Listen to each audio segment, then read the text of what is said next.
시편 43편 1절부터 5절까지 말씀으로 하나님께 소망을 두자, 하나님께 소망을 두자, 이런 제목으로 말씀의 은혜를 나누고자 합니다. 우리가 하나님의 자녀로 살아간다는 것이 쉽지 않습니다. 그 이유는 원수 마귀가 하나님의 자녀를 미혹하고 넘어지게 하기 때문에 그렇습니다. 하나님의 자녀라고 해서 완벽한 것이 결코 아닙니다. 우리는 허물과 연약함이 너무 많습니다. 때로는 넘어지기도 합니다. 그러나 하나님의 자녀를 하나님이 그냥 방치하지 않으십니다.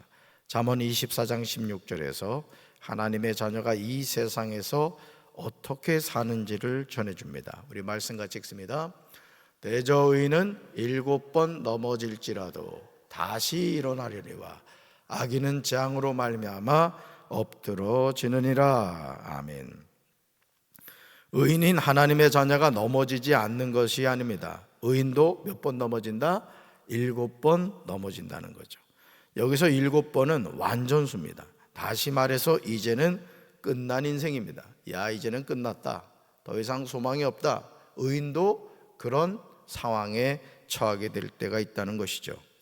그러나 하나님의 손이 의인을 붙잡고 계시기 때문에 어떻게 된다? 다시 일어나게 된다는 거예요. 다시 일어나게 된다. 그러나 악인은 재앙에 망합니다. 사랑하는 성도 여러분, 여러분의 삶의 여정에서 어떤 일로 인하여 7번 넘어지셨습니까? 그렇다면 다시 일어나게 되시기를 주님의 이름으로 축원합니다. 하나님의 능력의 손을 붙잡으시기 바라요. 좋으신 하나님은 하나님의 자녀가 싫다거나 버리거나 포기하지 않습니다.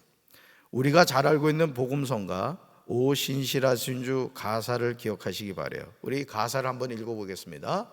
하나님 한 번도 나를 실망시킨 적 없으시고 언제나 공평과 은혜로 나를 지키셨네. 지나온 모든 세월들 돌아보아도 그 어느 것 하나 주의 손길 안 미친 것 전혀 없네. 오 신실하신 주, 오 신실하신 주, 내 너를 떠나지도 않으리라, 내 너를 버리지도 않으리라. 약속하셨던 주님, 그 약속을 지키사 이후로도 영원토록 나를 지키시리라 확신하네. 아멘. 이후로도 영원토록 누굴 지켜주신다? 나를 지켜주신다. 할렐루야. 하나님은 한 번도 나를 실망시킨 적 없으십니다. 언제나 공평과 은혜로 나를 뭐 하신다? 지켜주신다. 지켜주신다. 나를 떠나지도 않으시고 나를 버리지도 않으십니다. 이후로도 영원토록 나를 지켜주십니다.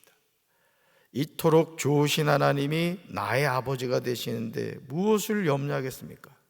시편 43편 1절에서 시편 기자는 노래합니다. 우리 세 번역으로 같이 읽습니다. 하나님, 나를 변호하여 주십시오.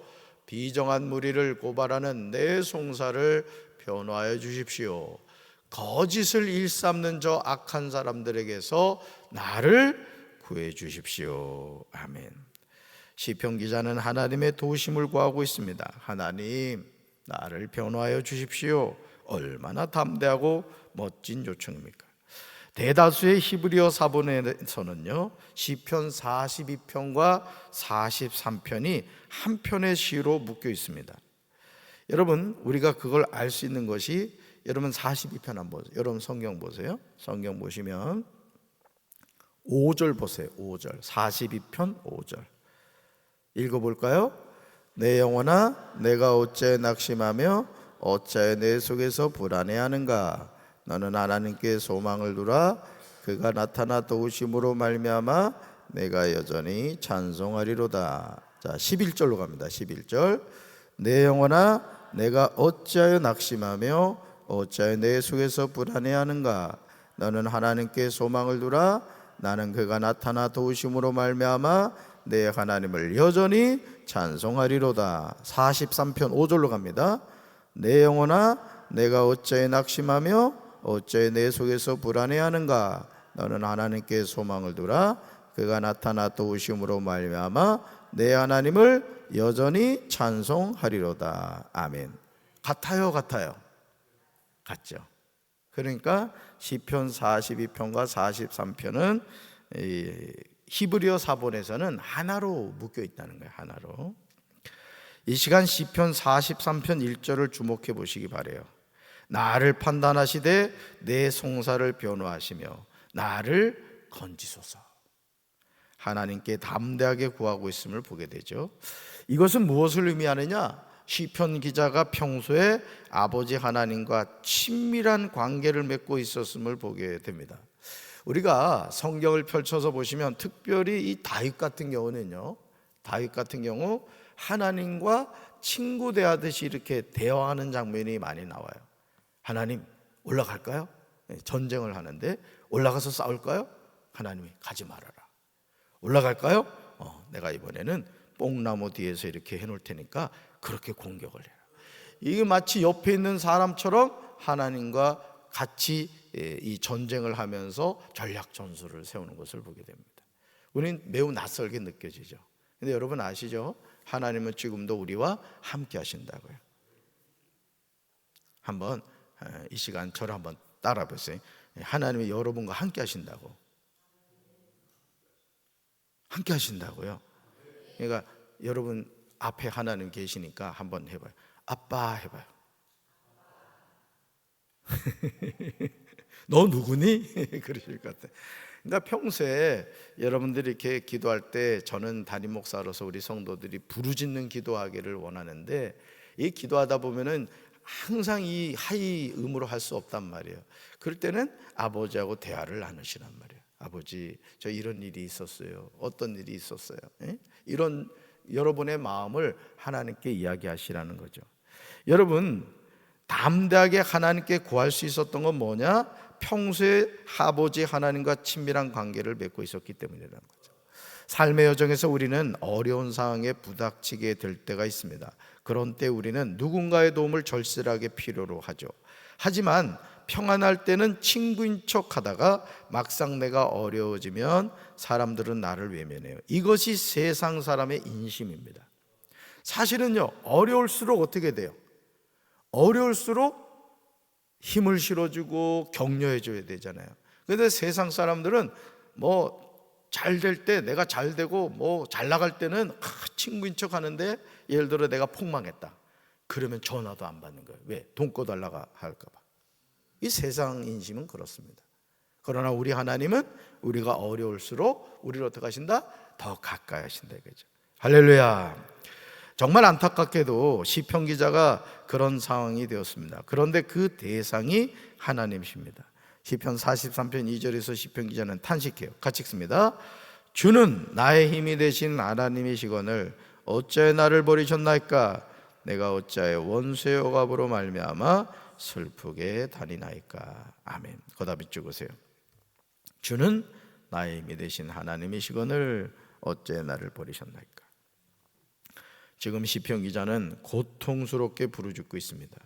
나의 요새이신 나의 하나님, 어찌하여 나를 버리셨습니까? 어찌하여 나는 원수에게 짓눌려 슬픔에 잠겨 있어야만 합니까? 만약 우리가 이런 상황이 된다면 어떻게 하게 되겠습니까? 사랑하는 성도 여러분, 나의 요새이신 나의 하나님이 나를 버린 것으로 느껴질 때가 있습니다. 하나님이 나를 도와주지 않으셔서 원수에게 짓눌려 있을 때가 있습니다. 그런 때 우리는 하나님을 떠나면 안 됩니다. 더욱 간절하게 주님 앞에 나와야 할 줄로 믿습니다. 그리고 간구해야 돼요. 한번 간구해 볼까요? 주님의 환한 빛을 보여주소서. 주님의 진실을 보여주소서. 그것을 길잡이 삼아 따라가게 해주소서. 주님의 거룩한 산으로, 주님의 장막으로 이 몸 돌아가게 해주소서. 아멘. 이런 우리의 기도가 허공을 치는 것처럼 느껴지죠. 여러분 하나님께 기도하고 계시죠? 그런데 그 기도를 할 때 때로는 내가 이게 허공을 치는 것 같단 말이죠. 그런데 여러분 산꼭대기에 올라가서 여러분 소리 쳐본 적 있죠? 야호 하면 메아리가 들려오죠. 그죠? 뭐라고 들려와요? 야호 하고 들려온단 말이에요. 산에 올라가도 소리를 쳐도 메아리가 돌려오는데, 하물며 살아계신 하나님께 우리가 그 하나님을 찾고 부르짖는데 하나님이 우리를 외면하시겠습니까? 따라합시다. 하나님은 우리의 기도를 들어주십니다. 아멘. 사랑의 하나님은 자녀의 부르짖는 기도를 외면하지 않아요. 우리는 이것을 믿어야 돼요. 하나님은 자기 백성을 버리지 않으십니다. 끝까지 책임지십니다. 여러분 누구 자녀? 누가 책임져요? 하나님이 책임진다. 믿으십니까? 이게 여러분 믿어져야 돼요. 시편 43편 4절에서요, 시편 기자는 놀라운 고백을 해요. 우리 말씀 같이 읽습니다. 그런즉 내가 하나님의 제단에 나아가 나의 큰 기쁨의 하나님께 이르리이다. 하나님이여, 나의 하나님이여, 내가 수금으로 찬양하리이다. 아멘. 삶이 어려울수록 우리는 하나님을 더욱 찾아야 돼요. 하나님을 가까이 해야 돼요. 이것이 하나님의 자녀가 사는 길이고 승리하는 비결입니다. 근데 제가 이렇게 목회를 하면서 우리 성도들을 보면 정말 하나님을 찾아야 되고 가까이 해야 될 사람들이 하나님을 이렇게 자꾸 멀리 하는 걸 보게 돼요. 너무 마음이 아프죠. 여러분 하나님 가까이 하시기 바랍니다. 죽을 때까지 하나님을 찾고 하나님을 가까이 해야 돼요. 그게 우리가 사는 길입니다. 하나님이 나를 버리신 것처럼 느껴지고 내가 원수의 억압으로 인하여 슬프게 다니는 순간에도 시편 기자는 하나님의 제단에 나간 거예요. 그리고 나의 큰 기쁨에 하나님께 나아갔습니다. 이것이 참된 믿음이에요. 따라합시다. 하나님을 가까이 함이 우리에게 복입니다. 아멘. 그래서 여러분들이요, 집을 사도 교회 가까이 사야 돼요. 왜? 그래야 새벽 기도를 한 번이라도 더 온다고. 강경에 집이 낮다 그러면 무조건 강경으로 이사를 와야 되는 게 사실은. 걸어서 새벽 기도 올 수 있는 거리. 여러분도 얼마나 복받은 인생입니까? 여러분 다 걸어서 왔죠. 차 타고 오신 분들도 계실 테지만 어쨌든 여러분이 새벽 제단을 올 수 있었다는 것은 하나님의 은혜거든요. 저도 사실은 비전센터 3층 그 게스트 그 룸에서 생활하고 있습니다만은 제일 좋은 게 뭐냐면은 새벽기도 나오기 편한 거예요. 그죠? 또 예배 때도 주일날도 이렇게 새벽기도 마치고 갔다가 또 일부 예배 마치고 갔다가 목양실 가서 물도 한 잔 마시고 그리고 또 이렇게 올 수 있고 또 성도들도 교회에 이렇게 와가지고 목사님 보고 싶으면 목양실 오면 되고 말이죠. 그게 너무 좋은 거예요. 그러니까 집사람도 그게 너무 좋다는 거예요. 또 이제 또 기도하는 사람이다 보니까 항상 이제 그 성전을 가까이 하는 게 이제 몸에 익어가지고 그런 것도 있습니다만은 저도 사실 그렇거든요. 그러니까 여러분들이 항상 우리 신앙은요 사실은 이 교회 중심이 돼야 되는 거예요. 교회 중심이. 그렇잖아요. 물론 우리가 각자 직장이 있고 뭐 여러 가지 또 삶의 터전이 있습니다만은 사실 그게 참 우리 인생의 중요한 부분이라는 거예요. 잠언 8장 17절에서요 하나님은 우리에게 말씀하십니다. 이거 암송하셔야 될 말씀이에요. 사실은 같이 읽습니다. 나를 사랑하는 자들이 나의 사랑을 입으며 나를 간절히 찾는 자가 나를 만날 것이니라. 아멘. 보세요. 하나님의 사랑을 입는 사람이 누구냐? 하나님을 사랑하는 자들이라는 거예요.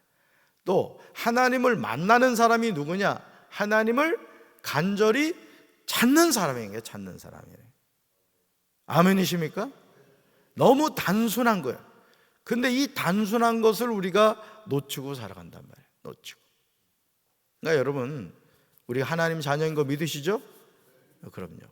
하나님의 자녀가 이 세상 왜 산다고요? 하나님의 영광을 위해서 사는 거예요. 돈 더 많이 벌겠다고 예배생활 빠지고,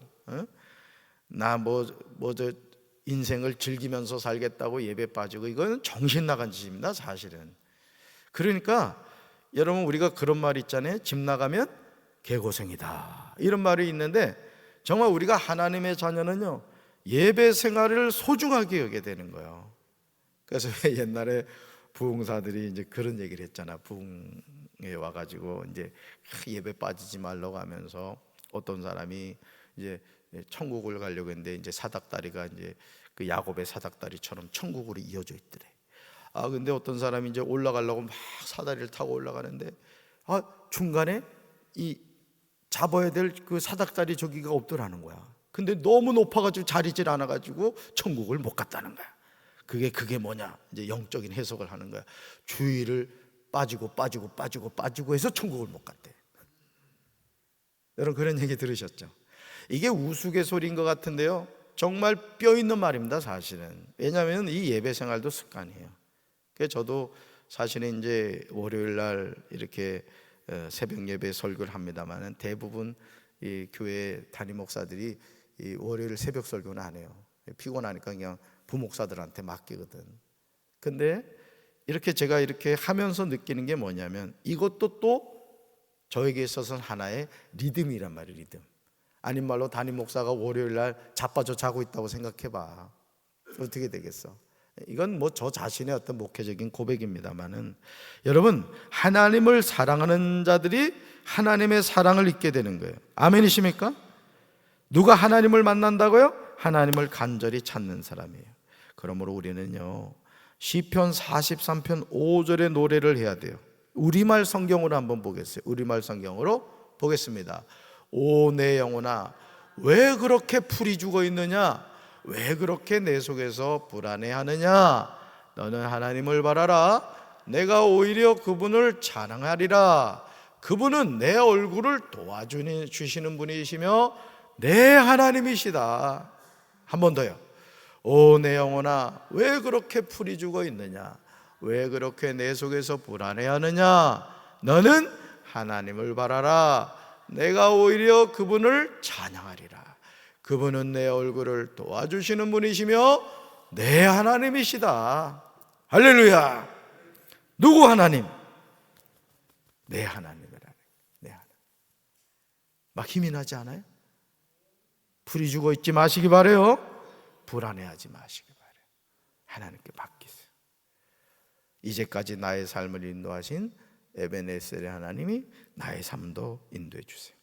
여러분, 삶이 힘들지 않는 사람이 없어요. 우리는 누구나 고생과 수고가 많은 세상을 살아가요.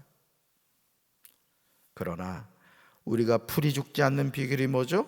우리가 불안해하지 않는 비결이 있습니다. 바로 그것이 하나님을 바라보는 거예요. 하나님을 찬양하는 거예요. 기억하시기 바라요. 내 얼굴을 도와주시는 분이 누구시다? 내 하나님이세요. 그분이 누구시죠? 나의 아버지가 되세요.